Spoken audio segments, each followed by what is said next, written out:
$450,000 was surreptitiously attempted to be taken out of the donations that Canadians gave to the truckers and their families during the Freedom Convoy. There was no announcement around it, and when I started asking questions, I realized I was onto something. The public understands that the donations, the money for the truckers and their families, is inaccessible as it is frozen by court order, and it's in escrow. But lawyers for the corporation, known informally as Freedom Corp, have used funds on occasion unbeknownst to those even on the board of directors. Mr. Norman Groot was hired by the JCCF to lift the mareva injunction on the Freedom Corp's assets. A mareva injunction is a freezing of all assets, including any new fundraising. A deal was struck with Mr. Paul Champ to only freeze the current funds, but not any future fundraising, enabling the Freedom Corp to do their own fundraising. This never happened, and the JCCF remained the donation destination given all social media messaging.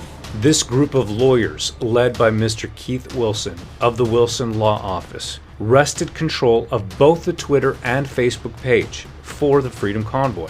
The Facebook page has over 370,000 followers and is by far the largest portal for Freedom Convoy social media messaging.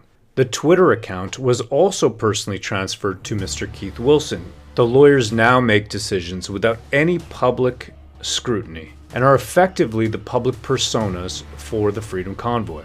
Mr. Norman Groot applied to the court to receive $100,000 in escrow funds. It was only discovered by the board when the acting president and treasurer read through the court documents and informed the rest of the board. When the acting president and treasurer of Freedom Corp, Mr. Chad Eros CPA, corresponded with John Carpay, president of the JCCF, and Keith Wilson of Wilson Law Office, he asked for the JCCF to reimburse Freedom Corp for $100,000, what Mr. Groot had taken from the escrow funds. His reasoning was that the funds were for the truckers and their families, and the JCCF had been raising funds for truckers' legal fees and defense.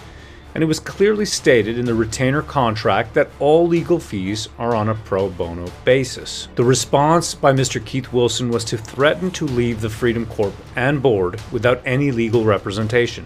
The rest of the board members were pressured, scared, threatened, and acquiesced to staying silent. This was echoed when the lawyers took full control of the Facebook page as a condition of representation.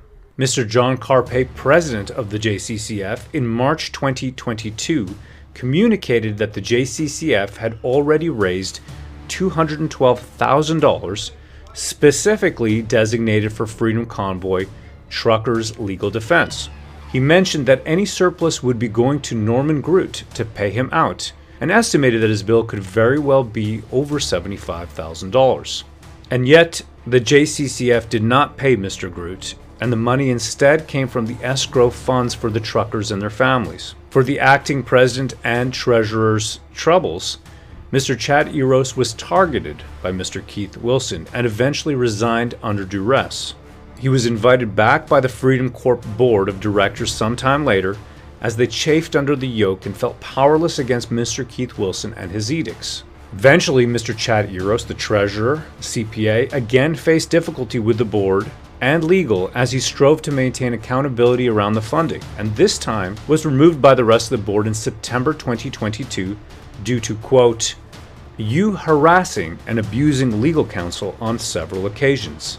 The paper trail is quite documented, as Mr. Chad Eros saved all emails and electronic communication between himself, board members, John Carpay, president of the JCCF, and Mr. Keith Wilson of the Wilson Law Office. The JCCF continued their fundraisers, while the public perception was that they were acting on a pro bono basis, defending freedom and the Freedom Convoy.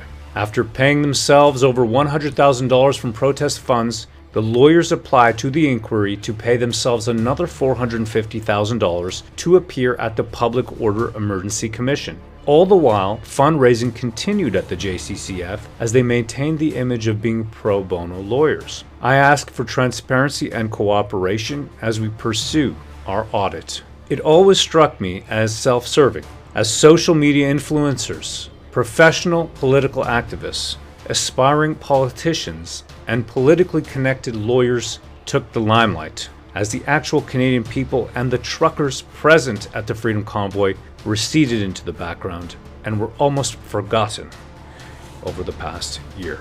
Calls for unity notwithstanding, the truth must come first. Honor, accountability, integrity, and loyalty.